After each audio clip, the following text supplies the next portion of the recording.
श्रीमती सुरेखा दुबे जी, जिलाध्यक्ष महेंद्र पाटिल, मनोज पाटिल, रानी द्विवेदी, नीलेश टंडन, राजा राम सुरेश, ईश्वर धुले और यूरी बंसालविश और यहाँ मौजूद मेरे सभी सम्मानित बहनों एवं भाइयों,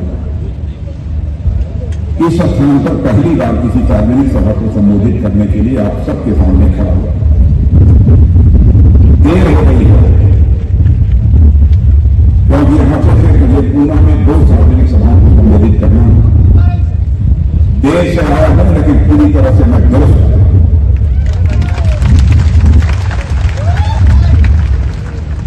आपकी प्रत्याशी श्रेया दुबे को बोलते हुए मैंने पहली बार सुना और हमारे राजनीतिक जीवन का जो अनुभव है उस आधार पर मेरे बहनों भाइयों में कह सकता हूं, यदि स्नेहा दुबे को चुनकर आपने महाराष्ट्र की विधानसभा में भेजा तो आपकी समस्याओं को आवाज देने का काम कोई करेगा तो स्नेहा दुबे।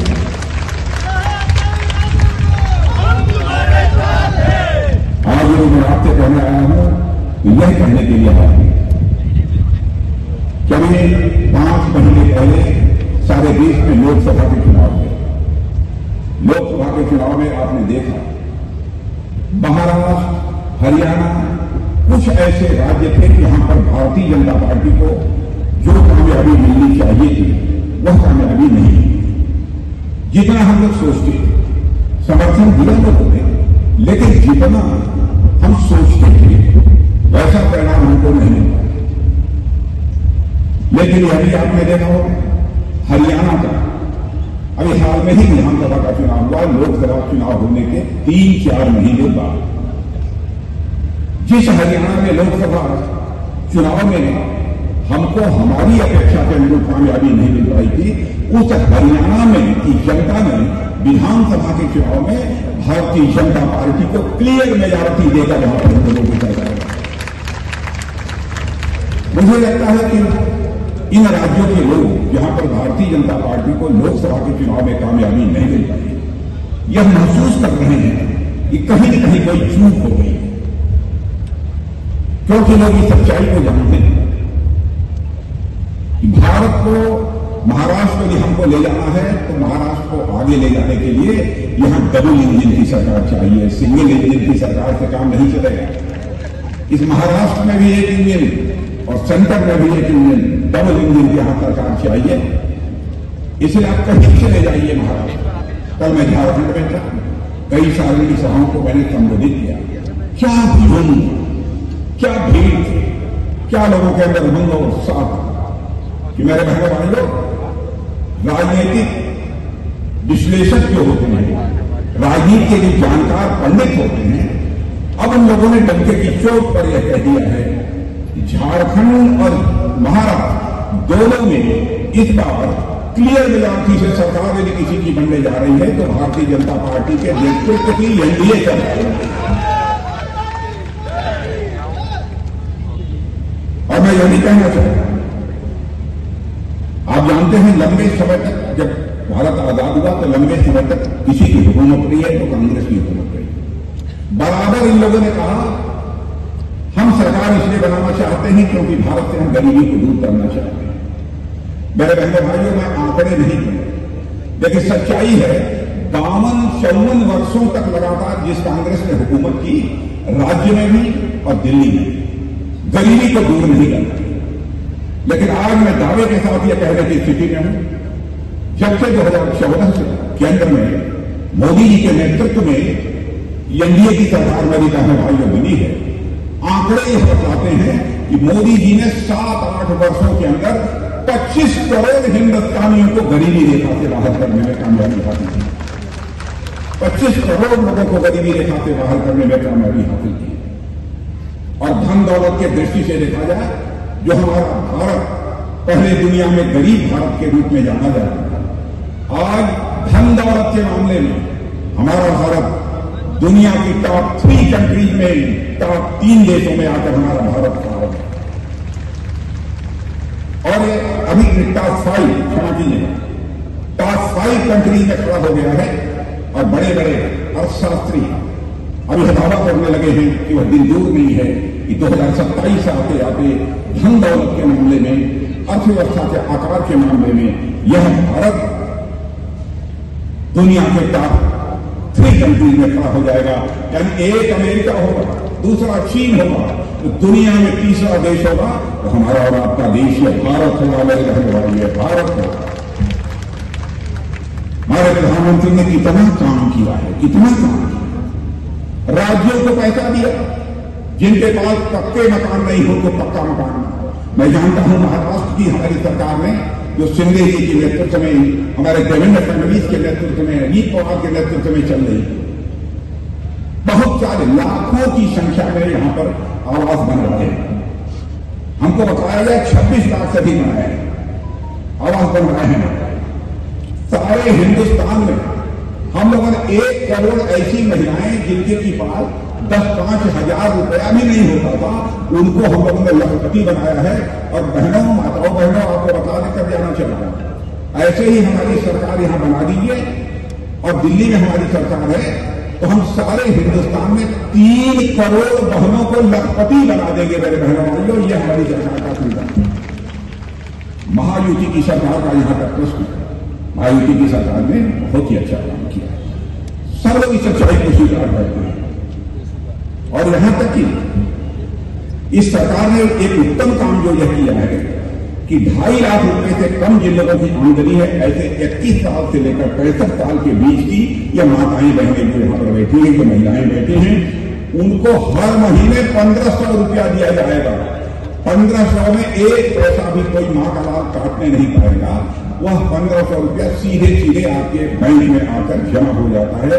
कि बहुत बड़ा काम यह महाराष्ट्र की सरकार ने अपने दमखम के आधार पर किया है, किसी का समर्थन नहीं है। जब हम इस सच्चाई को जानते हैं, महिलाओं के लिए क्यों कर रहे हैं? आधी आबादी को छोड़ कर यदि हम भारत का विकास करना चाहते हैं तो किसी भी सूरत में संभव नहीं है।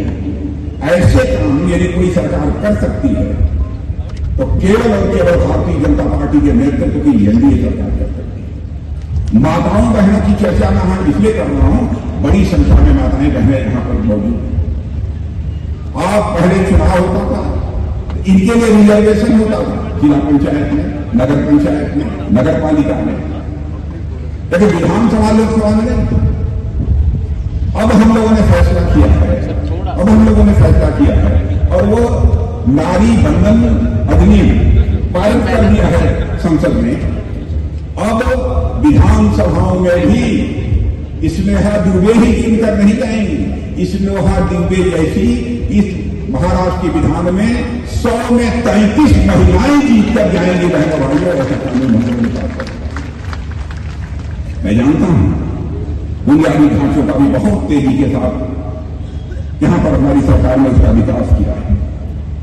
और एक तो ऐसा बंदरगाह यहां पर बना दिया है, उसको बाढ़ पोर्ट, ऐसा बंदरगाह बनाया नहीं है, उसकी आधारशिला बनकर तैयार हो, ऐसा बना दिया है कि हिंदुस्तान में जितने बंदरगाह हैं उनकी जितनी क्षमता है उससे अधिक आपके बाढ़ पोर्ट की यह क्षमता होगी। यह करिश्माई काम यहां पर हमारी सरकार ने किया है। और सबसे बड़ी बात, आयुष्मान भारत के अंतर्गत यहां लोगों को कार्ड मिला है कि नहीं? आयुष्मान कार्ड किसी को मिला है? इधर मिला है कि नहीं? इधर नहीं मिला है। कुछ जिनको मिला है जरा वहां दिखाइएगा। देखिए, इन लोगों को मिला है। इसमें दुबे आपका यह काम होगा, आपको चुनाव में सब लोग जिता देंगे। इनको यह वचन दे दीजिए, इनका आयुष्मान कार्ड इन गरीब माताओं और बहनों का निश्चित रूप से बन जाए। और आयुष्मान कार्ड स्नेहा दुबे के जीतने के बाद बनेगा तो मेरी माताओं बहनों सुन लेना, 5 लाख रुपए तक का आपका मुफ्त इलाज किया जाएगा। एक साल में 5 लाख रुपए का मुफ्त इलाज। हमारे प्रधानमंत्री ने एक बहुत बड़ा काम और किया है, जिनकी उम्र 70 साल के ऊपर हो गई, चाहे किसी जात के, किसी भी बच्चे, किसी भी पंथ के, 5 लाख रुपए तक का उनका मुफ्त इलाज किया जाएगा। उनकी आमदनी क्या है, कम है, ठीक है, यह नहीं देखा जाएगा, लेकिन उनका इलाज होगा। यह भी हमारी सरकार ने कर दिया है। और जानते हैं इस मराठा भूमि का कितना बड़ा सम्मान किया है महाराष्ट्र की भूमि का, महाराष्ट्र की विरासत, महाराष्ट्र की भाषा हमारे प्रधानमंत्री ने कि मराठी भाषा को अभिजात भाषा का दर्जा देने का काम आजाद भारत में पहली बार भी किसी ने किया है, तो हमारे प्रधानमंत्री मोदी जी ने किया है।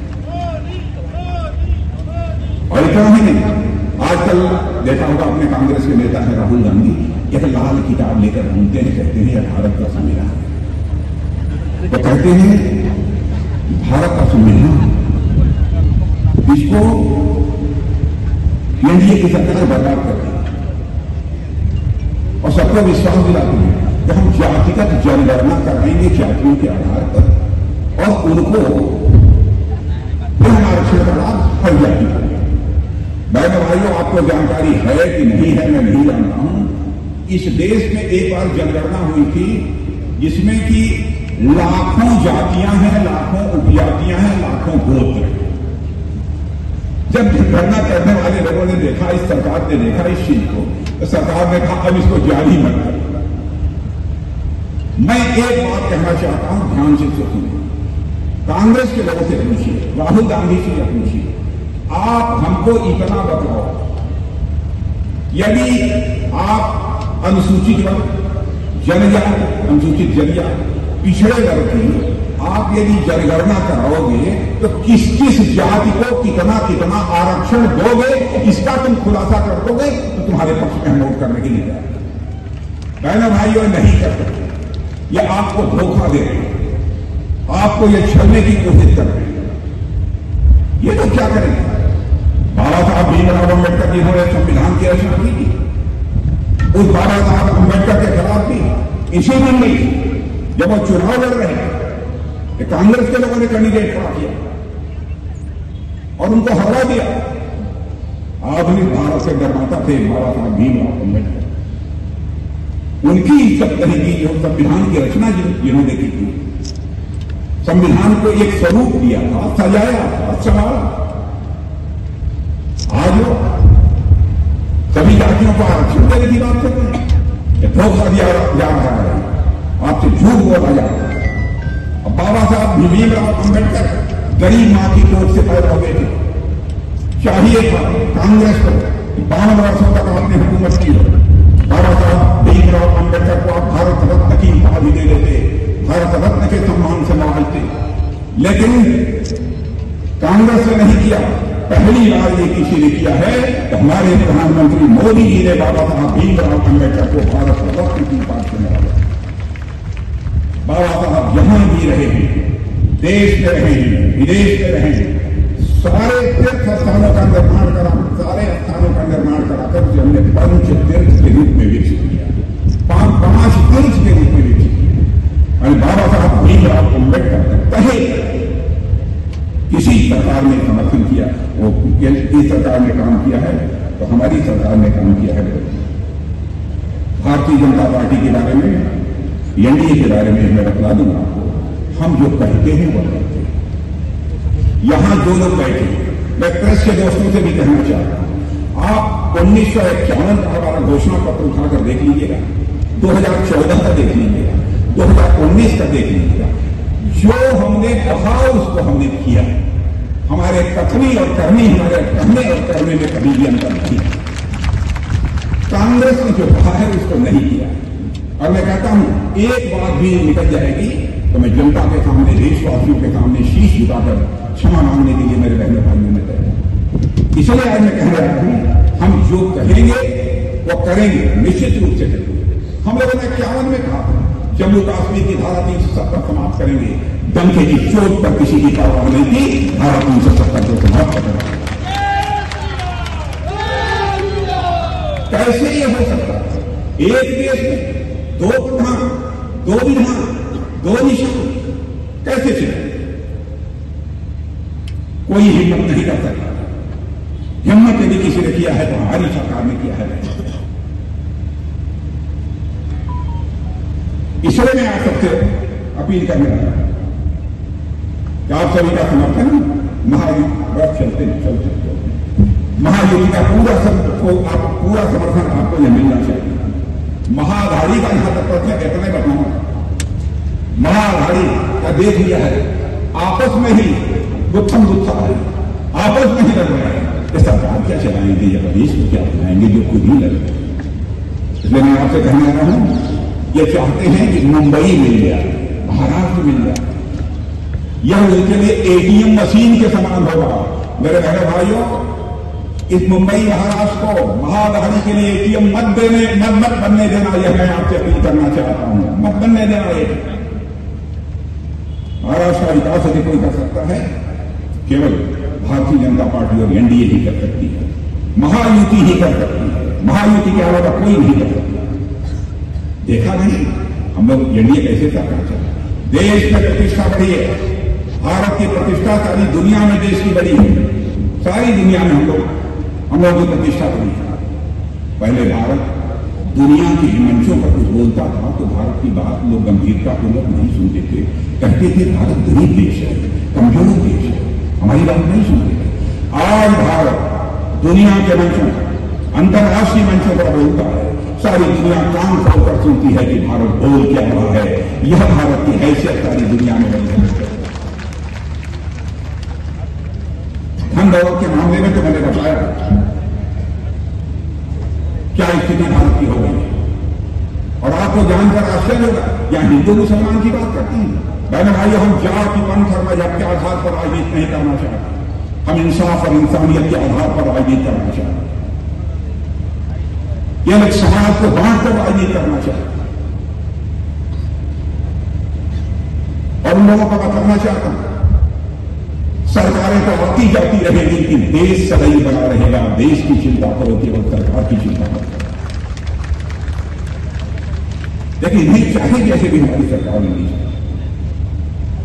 आपको आश्चर्य हो, आज तक किसी प्रधानमंत्री को दुनिया में सम्मान नहीं मिला जो हमारे प्रधानमंत्री को मिला।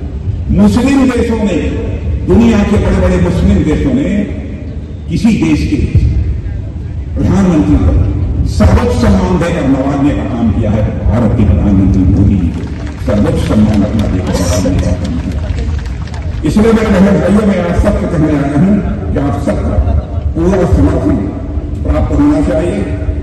और इन लोगों ने 2100 रुपया तो खाते में जा ही रहा होगा, लगभग 25,200 किसानों का ऋण माफ करेंगे।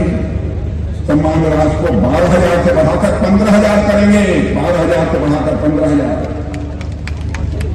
वृद्धावस्था पेंशन हमारी वृद्ध माताएं बहनें सुन लें, मुझे तो सुन लें, उनका जो अभी तक पेंशन 1,500 था उसको बढ़ाकर 3,100 रुपया कर दिया जाए, 1,500 से बढ़ाकर 3,100 रुपया। 10 लाख विद्यार्थियों को 10,000 मासिक समर्थन, और आंगनबाड़ी और आशा सेवकों को मिलेगा 15,000 रुपये मासिक मानदेय और बीमा खर्च। अभी अब तक तारीखी ये लोग बता देंगे, क्योंकि मुझे पुणे की 2 सार्वजनिक सभाओं को संबोधित करना है, इसलिए मुझे वहां जाना पड़ेगा। इसलिए बहनों भाइयों, यहीं पर सबको अपनी बात समाप्त करते हुए, और मैं ये कहना चाहूंगा, स्नेहा दुबे को भारी मतों से जिताकर आप महाराष्ट्र की विधानसभा में गए। और मैं कह सकता हूं कि बहुत ही प्रभावी तरीके से आपकी समस्याओं को विधानसभा में आवाज देने का काम करेंगे, ऐसा मेरा पक्का विश्वास है। और आप लोगों को जानकारी नहीं होगी, हर्ष सिंघवी जी आएंगे, ये हमारे हर्ष सिंघवी जी हैं। ये हर्ष सिंघवी जी गुजरात के गृह मंत्री,